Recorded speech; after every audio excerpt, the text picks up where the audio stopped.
Leí acerca de una conferencia que se dio de pastores y a cada ministro asistente se le hizo la siguiente pregunta: ¿cuántas personas se necesitan para poner un bombillo? Las respuestas fueron las siguientes. Un pastor presbiteriano respondió: ninguna persona. Si Dios quiere que la bombilla se atornille, el bombillo es soberano y lo hará por él mismo. Un pastor carismático responde: no se necesita ninguna persona, no es necesario cambiar la bombilla, debemos es orar para que se cure.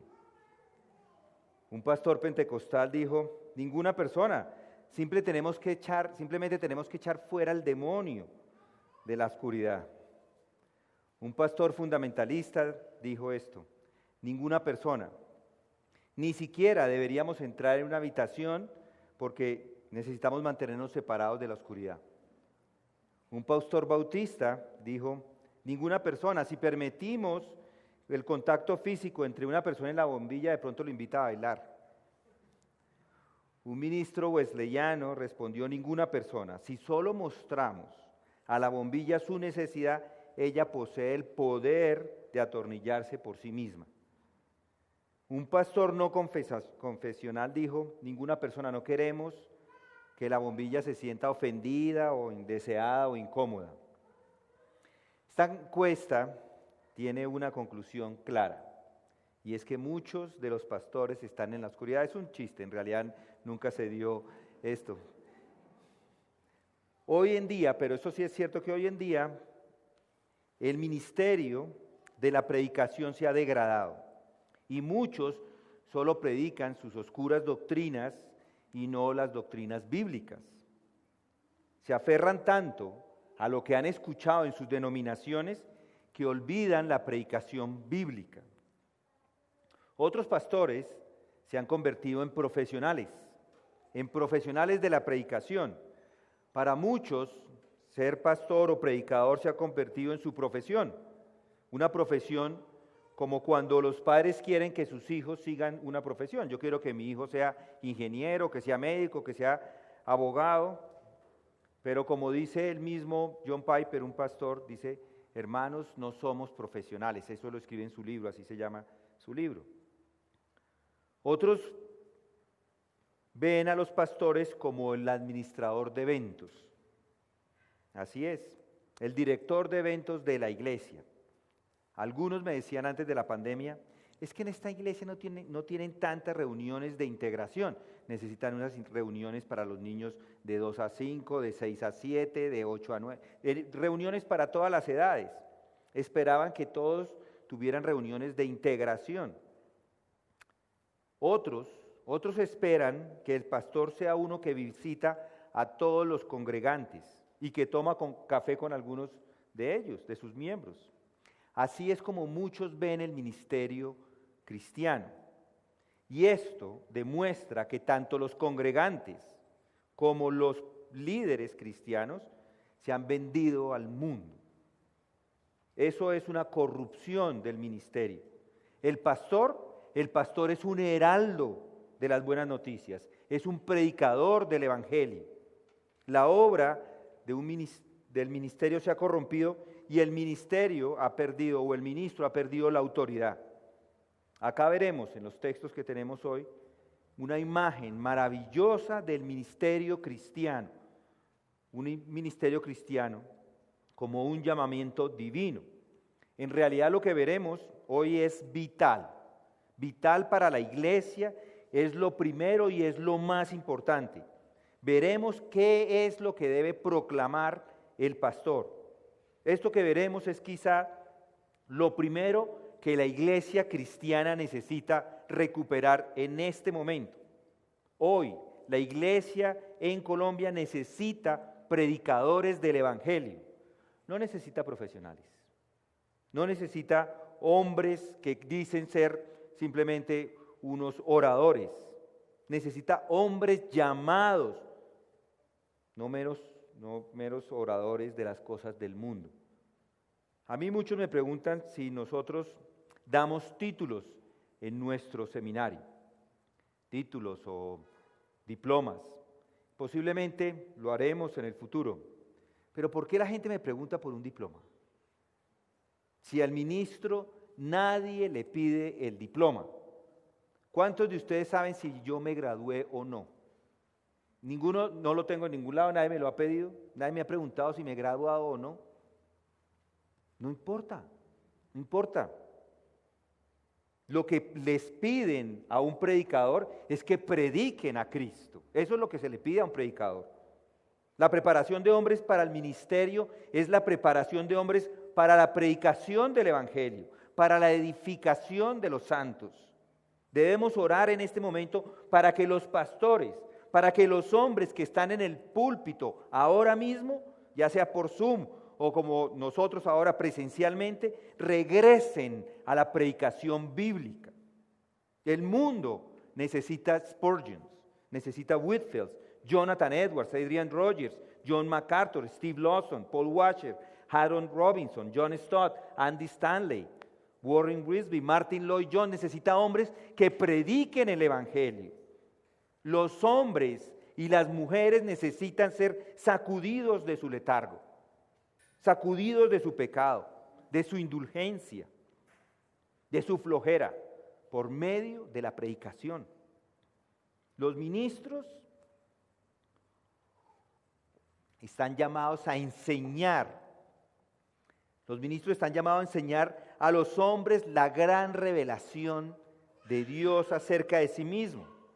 Están llamados a enseñar la revelación acerca del hombre, la revelación acerca de la única manera que existe de reconciliación. Enseñar acerca del tipo de vida que la humanidad está destinada a vivir si no se arrepienten. Con esto en mente, leamos el texto que tenemos para hoy, Efesios capítulo 3, versículo 7, del cual fui hecho ministro, conforme al don de la gracia de Dios que se me ha concedido según la eficacia de su poder. A mí, que soy menos que el más pequeño de todos los santos, se me concedió esta gracia, anunciar a los gentiles las inescrutables riquezas de Cristo. Vamos a orar. ¿Quiere inclinar su rostro? Padre, hoy queremos que tú nos hables por medio de tu palabra. Habla a cada uno de los que acá nos encontramos, a cada corazón. Señor, si hay algo dentro de nuestra mente que es incorrecto, ayúdanos a corregirlo, ayúdanos a entenderlo de la manera correcta. Te pedimos que sea tu Espíritu el que en medio de nosotros va a ir instruyendo nuestro intelecto y va cambiando nuestros deseos y nos va ayudando a ver oportunidades de cómo podemos, Señor, obedecer tu palabra. Esto te lo pedimos en el nombre de Cristo. Amén. Versículo 7. Noten ahí, versículo 7, cómo inicia Pablo. Comienza diciendo que fue hecho ministro, ministro del Evangelio. La palabra ministro viene de una palabra latina, ministerium, que se traduce como servicio. Ministro es una persona que realiza un servicio, uno que asiste o ayuda a otra persona. En el Antiguo Testamento se utilizaba la palabra ministro para alguien que servía a una persona que era importante, generalmente un gobernante o un rey. Josué, por ejemplo, era servicio de Moisés, Éxodo 24:13. Sabud, hijo de Natán, era ministro principal y amigo del rey Salomón, Primera de Reyes 4:5. Geisi era siervo de Eliseo, Segunda de Reyes 4:43. Encontramos que hay servicio en el santuario. Allí los sacerdotes, que era lo que hacían, era servir. Ese era su ministerio, servir. Así que Pablo lo que está diciendo acá es que él es un siervo. Él es un siervo del misterio que se le ha revelado. El servicio de Pablo era enseñar a los gentiles la verdad del ministerio, o la verdad de este misterio. Y esto es lo que enseñaba, lo estuvimos estudiando en el pasado. Efesios 2:12 dice, recordad, esto era lo que les enseñaba a los gentiles, recordar que en este tiempo estabais separados de Cristo, excluidos de la ciudadanía de Israel, extraños a los pactos de la promesa, sin tener esperanza y sin Dios en el mundo. Versículo 13 del capítulo 2, pero ahora en Cristo Jesús, vosotros que en otro tiempo estabais lejos, habéis sido acercados por la sangre de Cristo. Los gentiles estaban en la oscuridad del paganismo y Pablo les predicó. Él fue llamado a hacerlos, a predicarles. Y esto es lo que el apóstol quiere que todos los efesios sepan, que se den cuenta de todos los beneficios que ahora disfrutan como coherederos con los judíos, que se den cuenta de a qué beneficios llegaron por medio de la predicación del evangelio, de lo que se les había predicado. Noten cómo lo dice Pablo en el versículo 8 del capítulo 3. A mí, que soy menos que el más pequeño de todos los santos, se me concedió esta gracia.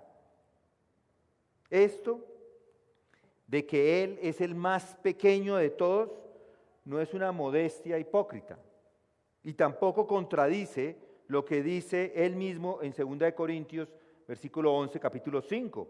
Allí encontramos que Él dice, pues yo no me considero inferior en nada a los más inminentes apóstoles. Dos declaraciones aparentemente contradictorias. En un lado está diciendo que es el más pequeño y el otro dice que no hay nada que los otros no tengan por encima de él. Y entonces, ¿cómo reconciliamos estas declaraciones? Y la respuesta es que Pablo nunca dejó de sorprenderse de su vida anterior.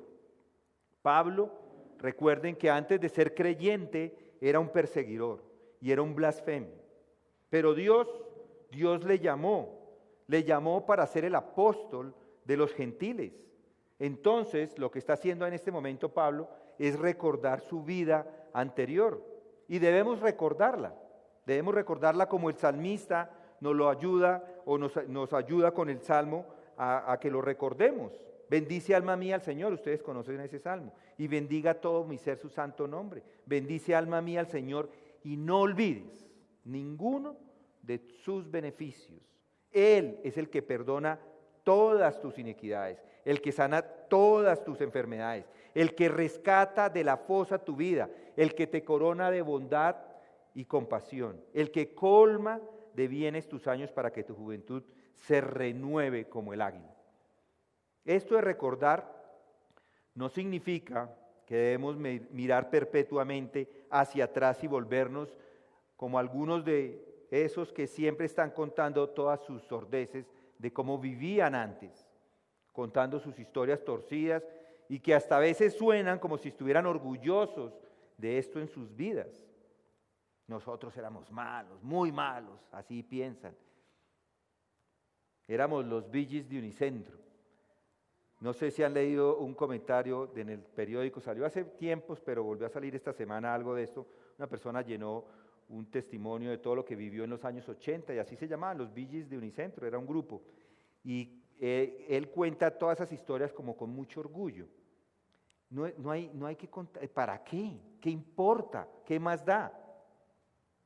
Pero sí hay que tener un balance, sí hay que mirar hacia atrás para darse cuenta constantemente de la gracia por la que son salvos, que son solo salvos por la gracia de Dios. Si no lo hace, puede llegar a perder su agradecimiento. Esta semana hablábamos con mi esposa de lo que vamos a hacer en el cielo. ¿Y qué vamos a hacer en el cielo? Recordar el sacrificio de Cristo por nosotros. Recordar de qué nos salvó. O sea que vamos a recordar un poco de nuestra vida, por supuesto, porque vamos a adorarle por lo que Jesucristo hizo y vamos a adorarle para la eternidad, para siempre.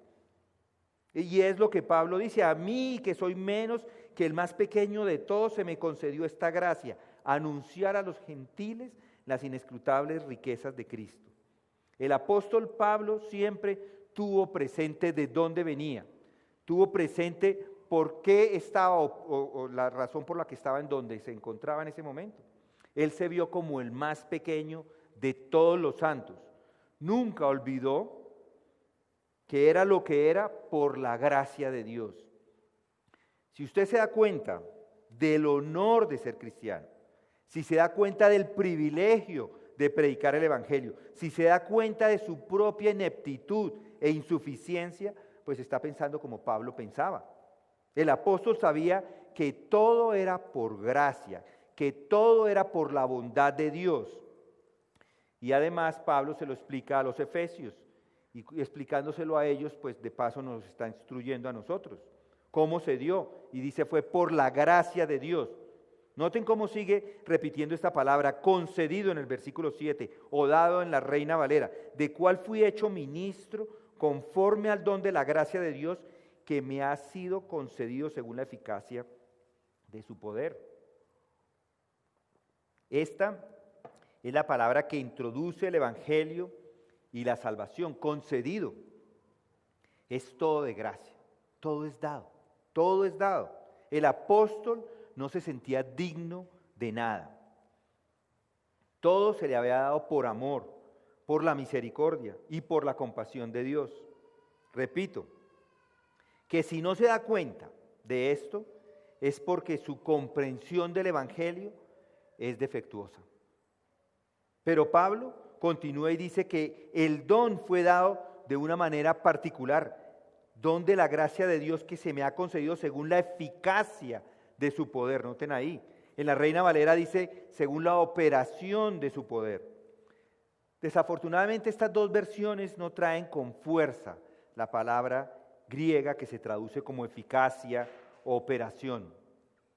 La palabra en el griego es energei, de donde tenemos nosotros energía. Es según la energía de su poder. No es algo pasmado, sino es un celo activo. Es según la acción que hacen los trabajadores cuando trabajan, duro. Digo que trabajan duro porque hay muchos en el trabajo que se la pasan de chichat y no trabajan. Pero la energía es la que muestra a aquellos trabajadores que no descansan, trabajadores que no paran hasta que están extenuados, hasta que ya no les queda ni un aliento más, trabajadores que quedan así. Y este texto podamos traducirlo así, de esta forma, por el trabajo energético de su poder. Pablo usa esa misma palabra en Colosenses 2:12. Con él, en el bautismo, en el cual también habéis resucitado, con él por la fe, y dice, en la acción o en la energía del poder de Dios que le resucitó de entre los muertos. El apóstol usa esta palabra energía para explicar el poder que resucitó a Jesús de entre los muertos. La eficacia u operación es entonces esa energía de Dios que le dio el don, como cuando alguien es resucitado. Es esa energía que convierte a las personas. Es ese tipo de poder. Nada más que el poder de Dios es el que convierte a alguien, a una persona. Mis hermanos, cuando predique el Evangelio, hágase estas preguntas.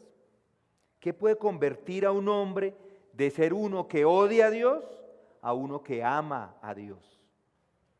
¿Qué es lo que puede convertir al hombre natural en que las cosas de Dios son necedad, en uno que se deleita en su palabra, que la disfruta y vive para obedecerla?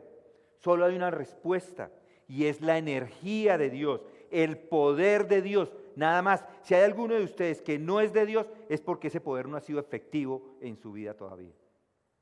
El mismo apóstol estaba consciente de ese poder. Si no fuera por ese poder, él mismo, que era un fariseo, blasfemo, perseguidor y cómplice del asesinato de cristianos, no habría sido salvo.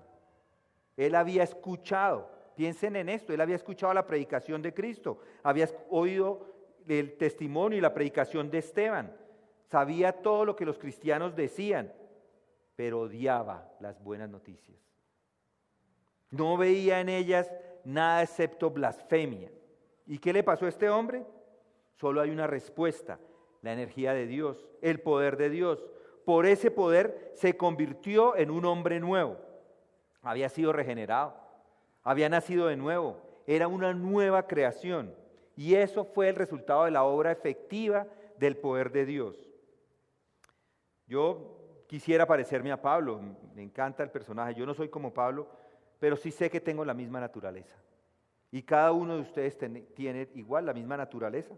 Probablemente escucharon la palabra predicada, probablemente no se rindieron a ella la primera vez que alguien les habló de Cristo. Siguieron sus vidas mundanales hasta que el poder de Dios se hizo efectivo en sus vidas. Es ese poder que ha hecho el cambio radical en su vida. Y yo les digo, si no ha visto un cambio, pues no le ha recibido todavía, porque no ha recibido el poder de Dios para hacer que ese cambio se dé. Es la obra efectiva del poder de Dios lo que hace a un hombre cristiano. Significa un renacimiento, una regeneración. No es el resultado de nuestra decisión. No es algo que usted y yo decidimos hacer. Es lo que se nos hace a nosotros. El trabajo efectivo del poder de Dios. Pero nunca habría sido cristiano, Pablo nunca habría sido cristiano para nada si no fuera por ese poder. E incluso después de convertirse en cristiano, habría sido ineficaz en su obra sin ese poder. Es en ese poder que no solo transformó toda su vida, sino que también ese poder es el que lo llamó al ministerio. Y es ese poder que le dio los dones que son necesarios para el ministerio. El poder de predicar a otros, el poder de escribir las cartas que escribió, el poder de enseñar, fue todo dado de Dios. El apóstol lo dice en el capítulo 4, ahí mismo, en el capítulo 4 de Efesios. Él dio a algunos, capítulo 4, versículo 11, Él dio a algunos el ser apóstoles, a otros profetas, a otros evangelistas, a otros pastores y maestros, a fin de capacitar a los santos para la obra del ministerio, para la edificación del cuerpo de Cristo. Todo es dado por Dios, Él se los dio, todo es dado por Él. Los ministros son dados a la iglesia por Dios y todo don en la iglesia es dado por Dios. Cada don que usted tiene, cada uno de nosotros que ha creído tiene un don. Esos dones son dados a la iglesia por Dios. Usted no aporta nada, yo no aporto nada. Todo lo que aporta es porque es un don de Dios, un don que Dios dio. Nosotros aquí en Comunidad de Gracia queremos que todos pongan sus dones al servicio de la congregación, los dones que Dios le ha dado.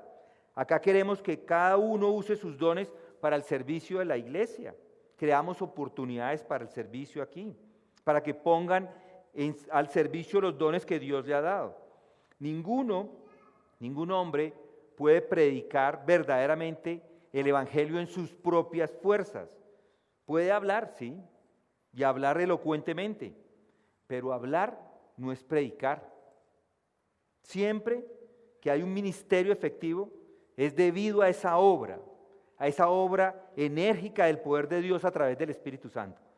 El apóstol lo dice en Corintios: no fui con superioridad de palabra o de sabiduría, pues nada me propuse saber entre vosotros excepto a Cristo y este crucificado. No dependía de ningún don o método humano o artimaña humana. Fue en demostración del Espíritu y del poder. Así que aquí una vez más Pablo hace hincapié en que él ha recibido el ministerio y que lo ha puesto y ha sido puesto en esa posición por el trabajo energético del poder divino. Es de Dios, no es de usted. ¿Lo entiende? ¿Sí? Puede decir amén, yo entiendo, es de Dios, ¿cierto? Amén, está bien. ¿Ha sentido la mano de Dios sobre usted? ¿Sabía que Dios está trabajando en este momento en su propia vida y en su alma?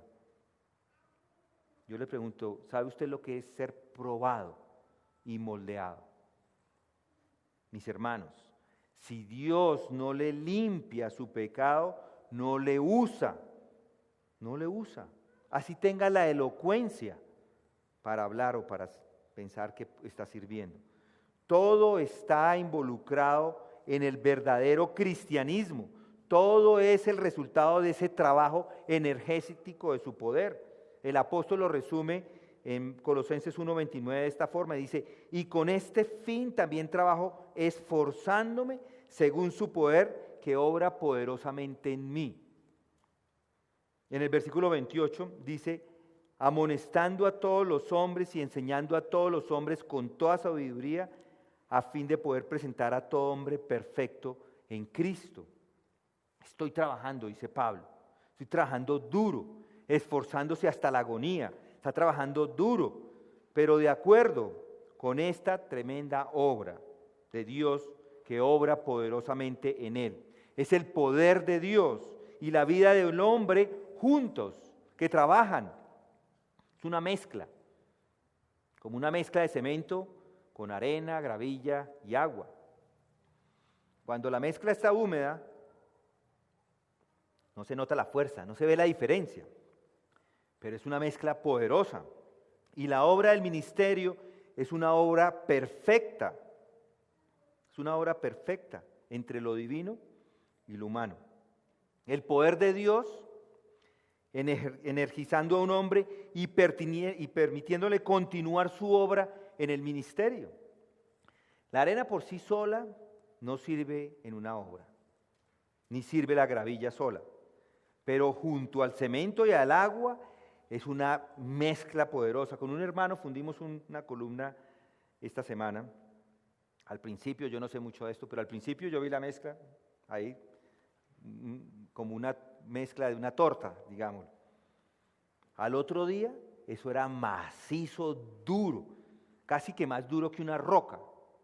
Impresionante. Así funciona el ministerio. Es una mezcla entre lo divino y lo humano. Y noten, el apóstol lo dice así, dice, a mí que soy menos que el más pequeño de todos los santos, se me concedió esta gracia, anunciar a los gentiles las inescrutables riquezas de Cristo. ¡Qué frase! ¡Qué declaración tan profunda y sublime! Pero también es una declaración que les pone a prueba y les examina a cada uno de ustedes. Mis hermanos, la prueba de toda predicación es que sea hecha conforme al mensaje bíblico, es decir, conforme a las inescrutables riquezas de Cristo. Esa es la norma, ese es el patrón a seguir. Cualquier hombre que dice haber sido llamado al ministerio del Evangelio debe predicar las inescrutables riquezas de Cristo. ¿Y qué es esto de las inescrutables riquezas de Cristo? No es predicar acerca del COVID o acerca de la puja presidencial que hay en este momento en Estados Unidos.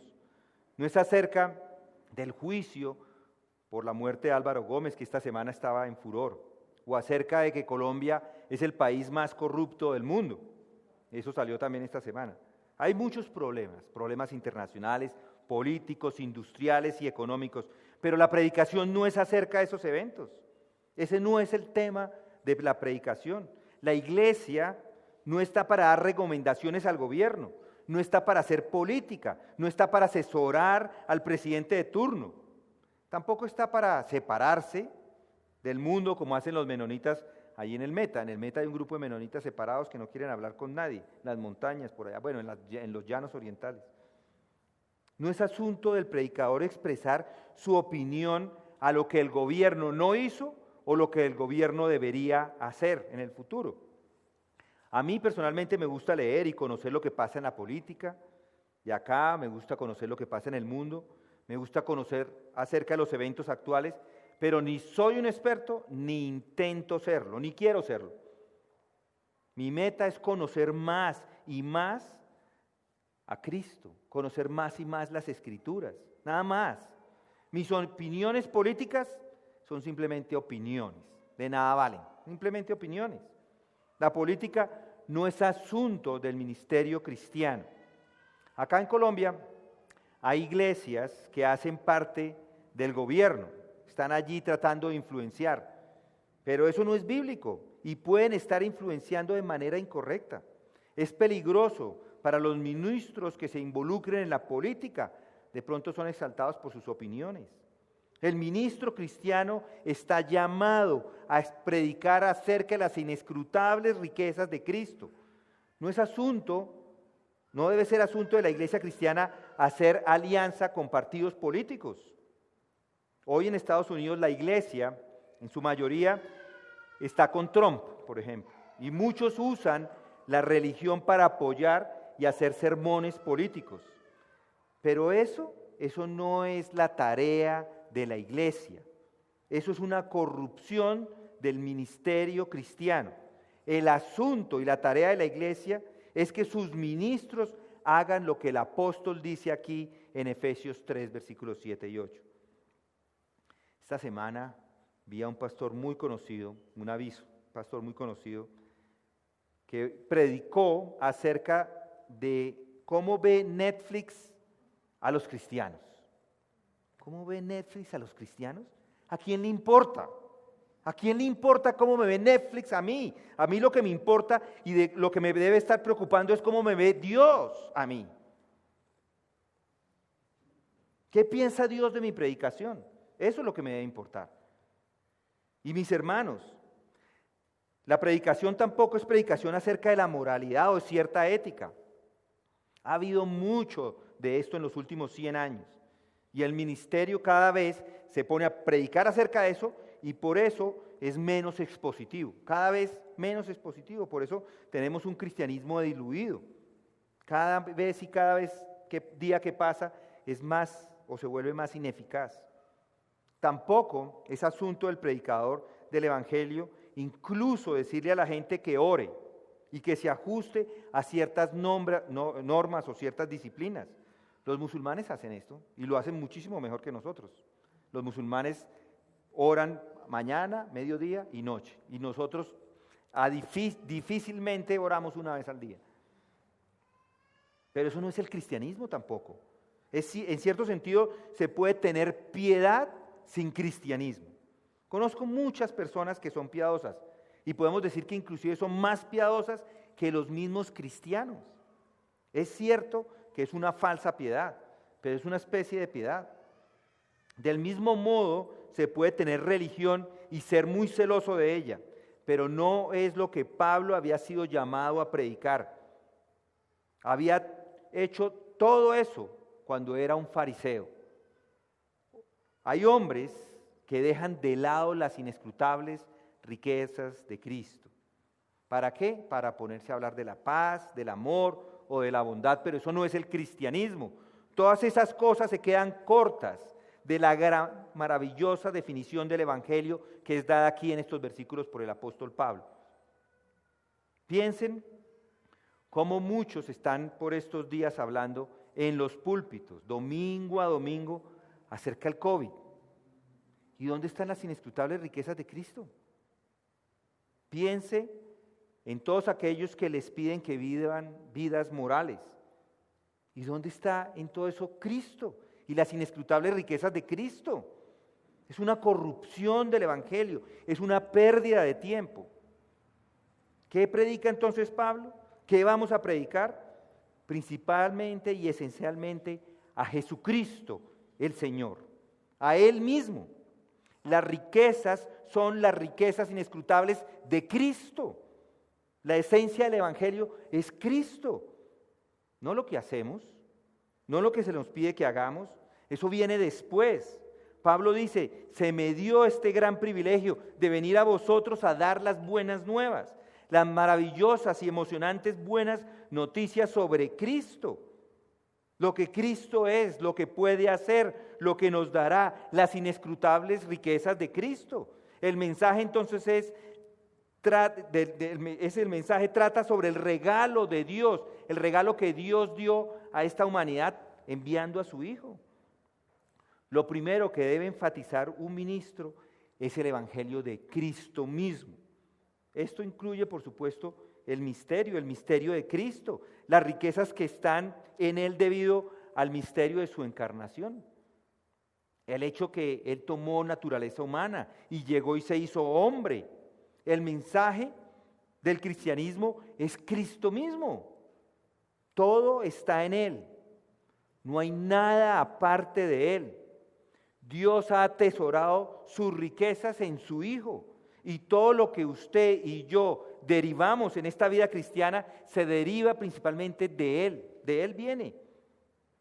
Sin contacto con Él no tenemos nada. Usted no tiene nada aparte de Él. Dice, sin mí no podéis hacer nada.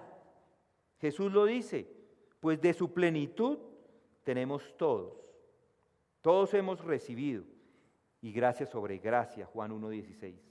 Estamos unidos a Él, extraemos de Él, Él es la fuente. entonces el mensaje del Evangelio es Cristo mismo. Pero noten la palabra allí, inescrutables. Si pudiéramos ver lo que hay en Cristo, pero es inescrutable, imposible de rastrear a simple vista. Esto le debe recordar la definición que hicimos la semana pasada acerca del misterio. Es un misterio, pero es un misterio que ha sido revelado a los suyos. Gracias a Dios le damos, porque de lo contrario no sabríamos nada. Ningún hombre puede encontrar y aferrarse a estas riquezas por sí mismo. Muchos hombres lo han intentado, muchos hombres intentan hacerlo. Muchos hombres se han acercado al cristianismo filosóficamente y han tratado de entender el cristianismo desde ese punto de vista, desde afuera. Pero las riquezas son imposibles de encontrar de esa forma. No es como el investigador que busca pistas para encontrar respuestas a su misterio. El hombre por sí mismo es incapaz de llegar a descubrir los misterios. Las riquezas que hay en Cristo son inescrutables en ese sentido. Ningún hombre, y también les digo, ni siquiera un cristiano puede comprenderlas plenamente. Inclusive Pablo, a medida que avanzaba en la vida cristiana, se sorprendía cada vez más con estas riquezas. Puede que a veces usted piense y dice, bueno, yo ya no me hable más de Cristo, yo ya me lo sé todo. Ya sabe todo acerca de ese gran tesoro. Pero tome la Escritura, yo le animo a que abra la Escritura y léala y se va a dar cuenta que se encuentra con otra joya. Cada día que la abrimos es otra joya, una más y una más y una más. Solo basta con meditar en su palabra un poco más, un poquito más para encontrar otra joya más. Siempre hay algo más y luego otra más y algo más. Pasaremos la eternidad, mis hermanos, la eternidad descubriendo nuevos aspectos y facetas de las inescrutables riquezas de Cristo. ¿Por qué? Porque son inexpugnables. Las riquezas nunca pueden describirse completamente. Las inescrutables riquezas son las riquezas abundantes por su gracia. Noten lo que dice el mismo Pablo ahí en capítulo 3, versículo 20. Y aquel que es poderoso para hacer todo mucho más abundantemente de lo que le pedimos o entendemos según el poder que obra en nosotros. Significa que las riquezas no se pueden describir porque son gloriosas, son riquezas infinitas al extremo. Lo que significa el término es que las riquezas de Cristo son inagotables. Aunque los hombres y las mujeres que están extrayendo diariamente de ellas, todavía queda tanto como cuando empezó al principio a conocer acerca de Cristo. Nunca pueden ser disminuidas. Son un mar que nunca llega a su fin. ¿Y cuáles son esas riquezas? ¿Cuáles son las riquezas inescrutables de Cristo? Aunque no se pueden describir, tratemos de mencionar algunas de ellas. Noten cómo lo dice Pablo en 1 Corintios 1:30. Vengan conmigo, 1 Corintios 1:30.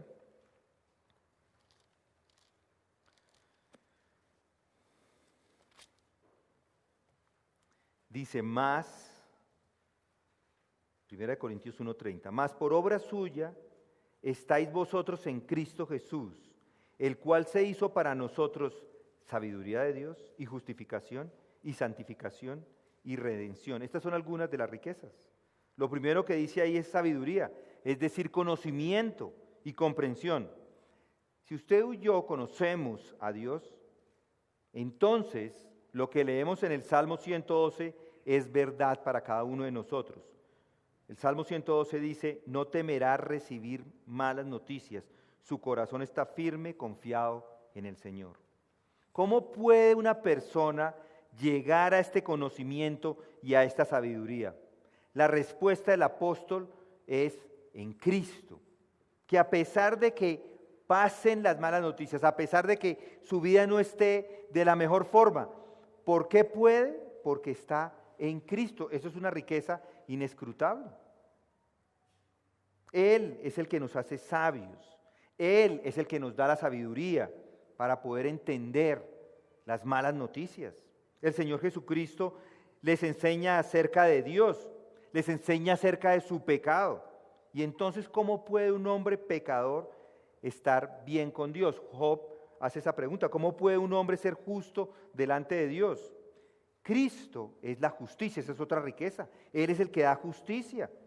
Aunque usted ha vivido una vida de pecado hasta este momento, si cree en el Señor Jesucristo, sus pecados serán perdonados y será vestido con la justicia de Jesucristo mismo en este momento, si así lo hace.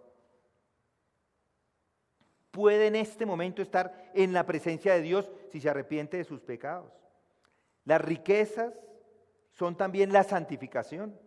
Cristo es nuestra santificación y nos ayuda a ser santos por medio de su Espíritu Santo que mora dentro de nosotros.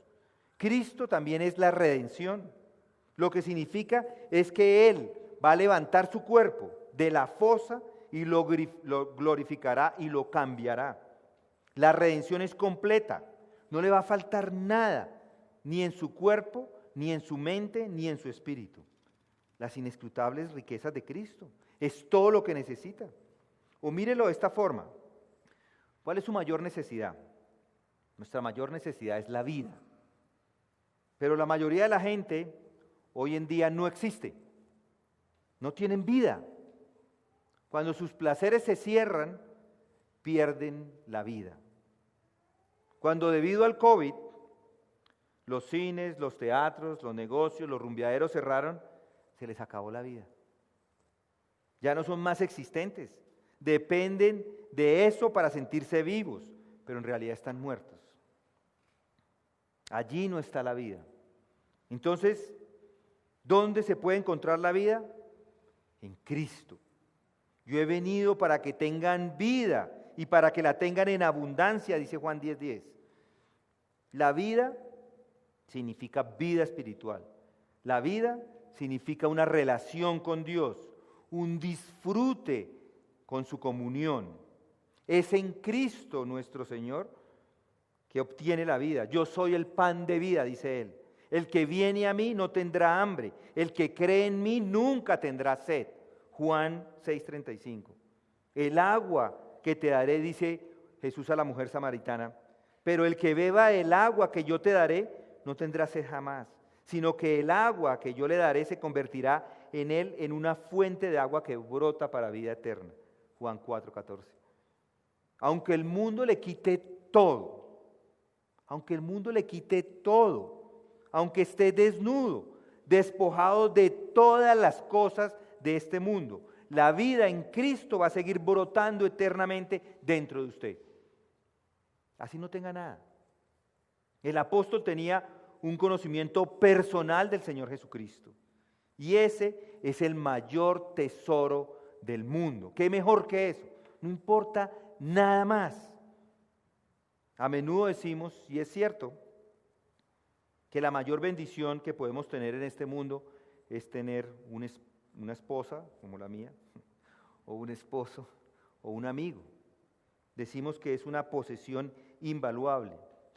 Pero el Evangelio nos habla de que lo que tiene en realidad valor es el conocimiento y la relación que tenemos con Cristo. Eso es lo que tiene valor. El apóstol lo dice, para mí el vivir es Cristo. Para Pablo la vida era conocer a Cristo. Y luego dice que su mayor ambición es que los demás conozcan a Jesucristo, que le conozcamos. Y no simplemente saber de Él, significa conocerlo de verdad, como se conoce a alguien de forma íntima. Así vivió el apóstol Pablo. Estaba en ese estado de comunión íntima con Cristo. Cristo estaba cerca de Pablo, era muy querido para Pablo, era real para él, más que cualquier otra cosa en el mundo. Y Pablo quiere que le conozcamos de la misma forma. Y ora a Dios para que Cristo more en los corazones de los que están escuchando, de los efesios, para que ellos por fe crean. Él mismo lo dice, he aquí, yo estoy, él mismo no, Jesús lo dice, he aquí yo estoy a la puerta y llamo. Si alguno oye mi voz y abre la puerta, entraré a él y cenaré con él y él conmigo. Apocalipsis 3:20. Esto no está hablando a incrédulos, está hablando a los creyentes. Ábrale la puerta y deje que él entre y more en usted. Todas las riquezas y todos los tesoros están en Cristo. Las riquezas de la gloria de este ministerio entre los gentiles que es Cristo en vosotros, dice Pablo en Colosenses 1:27. El apóstol continúa orando por los efesios para que ellos sean fortalecidos en el espíritu, en el hombre interior, para que Cristo more en sus corazones por fe. El objetivo de Pablo es que puedan conocer la amplitud, la longitud y la profundidad y la altura y conocer el amor de Cristo que sobrepasa todo entendimiento. Nada en el mundo es comparable a eso, de ser amados por Cristo y de conocerle. No hay nada en el mundo que se compare. ¿Cuál es o qué importa tener todas las riquezas que hay en este universo en comparación con conocer a Cristo? Nada. ¿Qué se compara con ser amados por el Hijo de Dios, el Creador de todos? ¿Qué se compara con eso? Nada. ¿Qué se compara con el bautismo de Jesús? Juan el Bautista dijo estas palabras en Mateo 3:11. Dice: yo a la verdad os bautizo con agua para arrepentimiento, pero el que viene detrás de mí es más poderoso que yo, a quien yo no soy digno de quitarle las sandalias. Dice: Él, Jesucristo, os bautizará con el Espíritu Santo y con fuego. Él es el que los va a bautizar. Recibimos el don de la morada del Espíritu Santo por Cristo. ¿Qué se compara con descansar en Cristo? El descanso que Cristo nos da. Venid a mí, dice, y todos los que están cansados y cargados, y yo os haré descansar. Mateo 11:28. ¿Qué se compara con la paz que Cristo da? La paz os dejo, mi paz os doy. No os la doy como el mundo la da. No se turbe vuestro corazón, ni tengan miedo. ¿Qué mejor que esto? ¿Qué se compara con la tranquilidad que Cristo nos da en momentos de angustia? Para nada estéis afanosos. Antes bien en todo mediante oración y súplica con acción de gracias sean dadas a conocer vuestras peticiones delante de Dios. Y la paz de Dios, que sobrepasa todo entendimiento, guardará vuestros corazones y vuestras mentes en Cristo Jesús. Todo esto está incluido en las riquezas de Cristo, que se compara con el gozo que Cristo da. Hasta ahora nada habéis pedido en mi nombre. Pedid y recibiráis para que vuestro gozo sea completo. Juan 16:24. Que se compara con la sabiduría que Cristo da. Pero si alguno de vosotros se ve falto de sabiduría, que la pida a Dios, el cual da a todos abundantemente y sin reproche, y se la dará. El Señor nos ofrece guía, comprensión, sabiduría, discreción. Esto todo conduce a una de las más maravillosas riquezas de todas. Y esta es la capacidad de estar contento sin importar la situación en la que esté pasando en este momento en su vida. Pablo lo dice a los filipenses: no que hable porque tenga escasez, pues he aprendido a contentarme cualquiera que sea mi situación. Sé vivir en pobreza y sé vivir en prosperidad. En todo y por todo he aprendido el secreto de estar saciado como de tener hambre, de tener abundancia como de sufrir necesidad. Todo lo puedo en Cristo que me fortalece. ¿Qué manera de enfrentar el futuro? ¿No les parece? Pase lo que pase, puede enfrentarlo con contentamiento. Todo lo puede en Cristo que le fortalece. El Señor es inclusive capaz de cambiar su visión de la muerte. Para mí, el vivir es Cristo y morir es ganancia. ¿Qué importa el COVID? ¿Qué importa que nos muramos? El morir es ganancia. ¿Por qué tememos? No hay temor. Esa es una de las inescrutables riquezas de Cristo. Esa es la esperanza que nos sostiene. El Espíritu mismo da testimonio a nuestro espíritu de que somos hijos de Dios. Y si hijos, también herederos, herederos de Dios y coherederos con Cristo. Si en verdad padecemos con Él, a fin de que también seamos glorificados con Él. ¡Qué verdad esa! ¡Qué bendición! ¡Qué riqueza! ¿Qué se compara con la idea de que se nos permite sonreír inclusive a la muerte, cuando todo el mundo está temeroso. Nosotros sonreímos porque sabemos para dónde vamos. Que lleguen las pandemias, cualquiera. ¿Qué importa? Que llegue la persecución a esta iglesia. ¿Qué importa? Que llegue la enfermedad. ¿Qué nos importa? Si estamos con Cristo. Nada se compara a las inescrutables riquezas de Cristo. Y las que he mencionado son solamente unas pocas. Podemos seguir extrayendo más y más.